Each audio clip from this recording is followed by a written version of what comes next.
Hey, welcome. In this video, we're going to show you how to install a knock sensor on a 2006 to 2011 Kia Rio or Hyundai Accent with the 1.6 liter.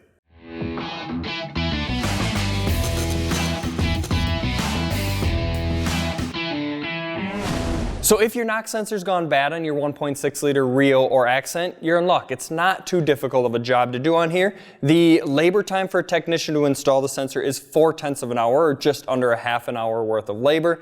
And really, it's a simple, easy job with one bolt holding the knock sensor in and a bracket connecting this connector on the other side. Not a difficult job. In fact, the tools that we're going to need today are going to be a ratchet with a 10mm socket and a 12mm socket, a torque wrench to torque the new sensor down, and a flat blade screwdriver. So the knock sensor on here is located underneath the intake manifold on the back side or the firewall side of the engine. The easiest way to replace the sensor is to be able to get underneath the vehicle and replace it from the underside. Plenty of room on here to replace it. We'll start by using the 10mm socket to unbolt the sensor connector's bracket, and then we'll go ahead and unplug the connector.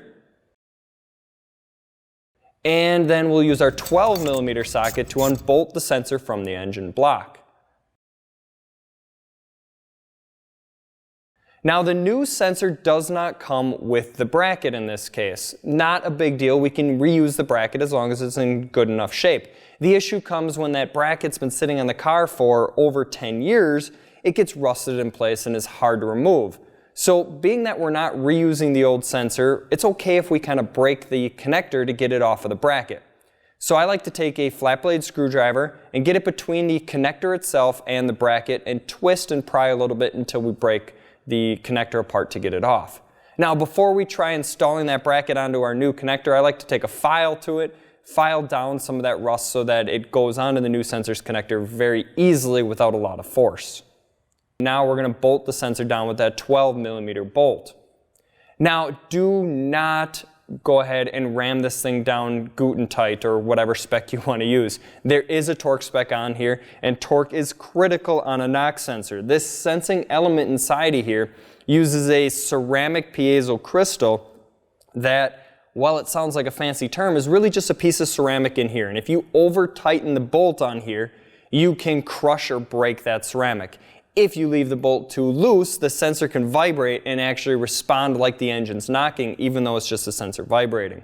So what we're looking at here for a torque spec is somewhere between 12 foot-pounds and 19 foot-pounds on this sensor. As long as you're within that range, that's the specification from Hyundai Kia on this sensor. Again, torque is critical. Not too loose, not too tight. So with the connector installed onto the bracket, it's time to go ahead and bolt the bracket back to the timing cover. So overall, not too bad of a job. Again, less than a half hour to do the job. Sometimes it takes longer just to get the vehicle up in the air to be able to get to it from underneath safely. Remember, jack stands under the vehicle if you're doing this in the driveway at home type of thing, getting it up on the hoist, whatever it might be. Make sure you're doing it in a safe manner.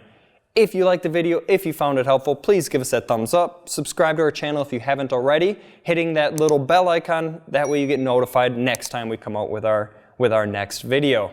I hope you guys found this video helpful. If you have any questions or comments or want to share a story, drop it in the comments below. And I guess we'll see you guys in the next one. Until then, happy wrenching, everyone. Thank you.